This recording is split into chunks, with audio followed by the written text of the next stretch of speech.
अच्छा कहले आपण मानक भितरु आलू परोटा कहा कहा को पसंद। मते तो बहुत पसंद आलू परोटा, किंतु बनेबा टिके समय नहीं थाए। अटा दलिया पाई पड़ी थाए, आलू सिझेबा पाई पड़ी थाए, आलू मसला प्रस्तुत करिया पाई पड़ी थाए, ता सहित ताकू बेलिकी सेकिया पाई पड़ी थाए।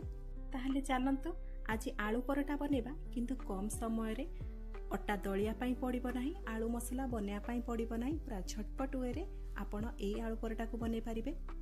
रेसिपीटी को जानिया पाई वीडियो को प्रथम शेष पर्यंत देखंतु। नमस्कार, जय जगन्नाथ। मो चैनल सीजन्स एंड बाइट्स रे आपण समस्त को स्वागत जणाउछि। आलू परोटा तो बनेबा, किंतु अटा दलिया पाई पड़िबो नाही कि अटा बेलिबा पाई पड़िबो नाही। एमिति गोटे जिनिस नै जिबे बा जागा नै जिबे। आउ एइथिरे नै जिबा आमे प्रथमे अटा गोटे बाउल सेट करिवे, नहले मेजरमेंट कप नेबे। सेइथिरे आपण सेट करिकि सब जिनिस नेबे। ए जो गिनाटी नहीं जी मो सेइथिरे मो 2 गिना अटा नहीं जाइजी। आ सेम परिमाण रे सेइथिरे आमे पानी देई दबा।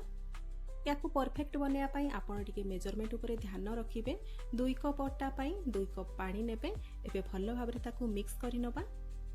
जदि आपण एथिरे मेजरमेंट उपरे ध्यान देबेनी, ये पूरा स्टिकी स्टिकी हे जिवो तावारे, माने तावारो बिल्कुल भी अलग हबो नाही। सेति पई मेजरमेंट उपरे ध्यान टिके देबे। एबे आमे नै जिबा सिझा आलू। मु एठी 3टी सिझा आलू नैची। एबे चलंतु आलू रु आमे चोपा छोडेकी ताकू टिके ग्रेट करि नबा। आपण जेतिकी भी अटा नैथिबे तार अधा परिमाण आमे सिझा आलू नबा। आ एठी देखंतु जो बाउल रे मु नैथिली अटा, सेई बाउल रे मु सेट कर देइची पूरा हमर सिझा आलू को।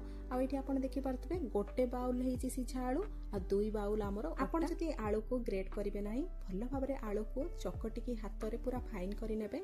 एबे नैचिबा गोटे ग्राइंडिंग जार भितरे आमे सिझा आलू आ अटा जो पानी रे गोळैथिले ताकू नैचिबा। ता सहित गोटे बाउल पानी मध्ये देई दबा।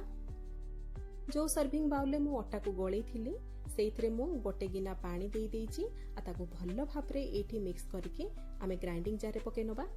एबे आमे एथिरे ऐड कर दबा कंचा लंका। आपण जेतिकी राग खाउछंदी सेई अनुसार कंचा लंका को ऐड करिवे। ता सहित एठी आमे ऐड करि दबा अदा। मु एठी हाफ इंच अदा को चोपा छोड़ी छोट छोट खंड करके काटी नैची। आ ताकू पके नबा। एमिति छोट छोट खंड करके काटिले हमर अदा भलो भाबरे ग्राइंडिंग हे पारिबो। ता सहित एठी ऐड कर दबा आमे स्वाद अनुसार लूण। गोटे छोट चामच लूण ऐड कर दबा। हाफ छोट चामच लंका गुंड, काश्मीर लंका गुंड ऐड करबा। आ हाफ छोट चामच हळदी गुंड को ऐड कर दबा। एबे भलो भाबरे याकू गोटे पेस्ट बने नबा। बढा स्मूथ पेस्ट बने नबा। एठी देखंतु हमर पेस्ट मध्ये रेडी हे गलानी। एबे आमे सेइतरे ऐड करबा कळा जीरा। हाफ छोट चामच कळा जीरा ऐड करबा। हाफ छोट चामच एठी आमे जुआणी को ऐड करबा। जुआणी को पकेबा समय रे टिके ताकू आंगुठी साहाय्य रे मंथी की पकेबे, जा द्वारा कि फ्लेवर बहुत भलो आसी थाए। ता सहित एठी कटा हेतिबा धनिया पत्र को पके नबा। एबे ई सब जिंस को भलो भाबरे आमे मिक्स करि नबा। जेतिकी चकटा सिझा आलू नेबे तार 2 गुणा आपण अटा नेबे। ता सहित आपण अटा आ आलू रो परिमाण जेतिकी नै चंदी, आमे जेमिति कि एठी 3 बाउल आलू आ अटा नैथिले 3 बाउल पानी दबा।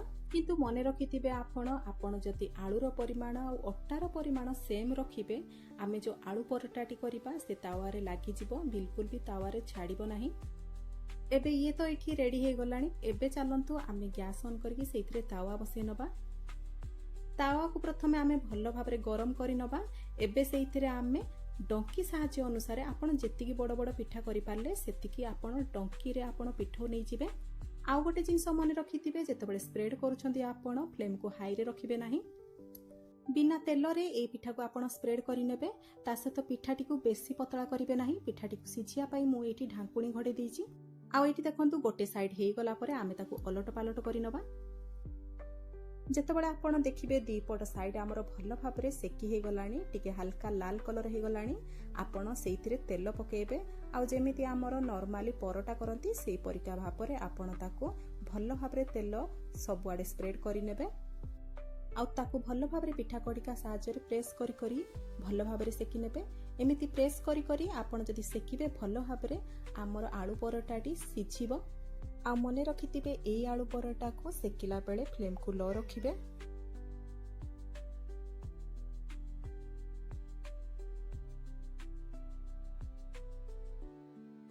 दी पट साइड परोटा हमर भलो भाबरे सेकी हे गला परे आपण एठी देखि पारतबे केते सुंदर देखा होजी हम परोटा। एठी हमर रेडी हे गला इंस्टेंट आलू परोटा। एई प्रोसेस रे आपण सब परोटा बनेइबे। आ मन रखिथिबे पिठा को बेसी स्प्रेड करिवे नाही, मीडियम साइज रो पिठा करिवे। आ जेतेबेले स्प्रेड करिवे आपण फ्लेम को हाई रे रखिवे नाही। ता सहित एई परोटा को बनेला बेले आपण घोड़े घोड़े करिवे जा द्वारा कि भल भाबरे से सिझी जिवो। एमिति तो सकाळ जलखिया पई आमे सदा बेले व्यस्त रुहंती काहेना सकाळू बहुत काम रही थाए आ जलखिया बनेया पई मते समय मिले नाही। आपण एई परि भाबरे आलू परोटा बनै पारिबे जाकि खाइबा पई बहुत स्वादिष्ट लागिबो, ता सहित इंस्टेंट मध्य हबो। आपण मानकु तो जणा थिबो आलू परोटा केते बढ़िया लागे छुआ मानकु, किंतु सकाळू सकाळू से मानकु टिफिन दबा आलू परोटा बहुत मुश्किल पाठ। आपण एई रेसिपी को ट्राई करंतु आ से मानकु टिफिन रे दियंतु, देखिबे से माने बहुत खुशी रे खाइ देबे। एमिति आपण सब आलू परोटा बनातु। आ या सहित आपण कोनोसी चटनी देई पारिबे, नहले कोनोसी केचप सॉस यूज करि पारिबे। बहुत बढ़िया रेसिपीटी, ता सहित कम समय हबो। ए रेसिपीटी बिल्कुल अटा दलिबा पई, बेलिबा पई, आलू मसला प्रस्तुत करिया पई किबा सेकिया पई मध्य आपण ए रेसिपी रे बिल्कुल भी हैरान हेबे नाही। आ एठी देखंतु हमर सब आलू परोटा रेडी हे गला। आपण को एठी मु हाथ मारिके देखौची, ए बिल्कुल भी स्टिकी हबो नाही। जेमिति कि आमर आलू परोटा लागे सेही परि भाबरे लागे। आपण जदि फोल्ड करिवे से बिल्कुल भी स्टिकी हेकी लागि जिवो नाही, से खोली जिवो। आ एठी आपण नीचे मते देखि पारुथिबे दुई किनारे एठी 5 रु 6 टी आमर आलू परोटा पूरा रेडी हे जाईची। आ आलू परोटा मध्य एठी बढ़िया से सेकी हे जाईची, जहार कलर आपण देखि पारुथिबे केते बढ़िया हल्का लाल देखा जाउची। ताहले एई रेसिपीटी को आपण ट्राई करंतु, निजे खांतु, परिवार वर्ग को खुआंतु। केमिति रहिला अनुभूति आ यार स्वाद मते कमेंट माध्यम रे जणांतु।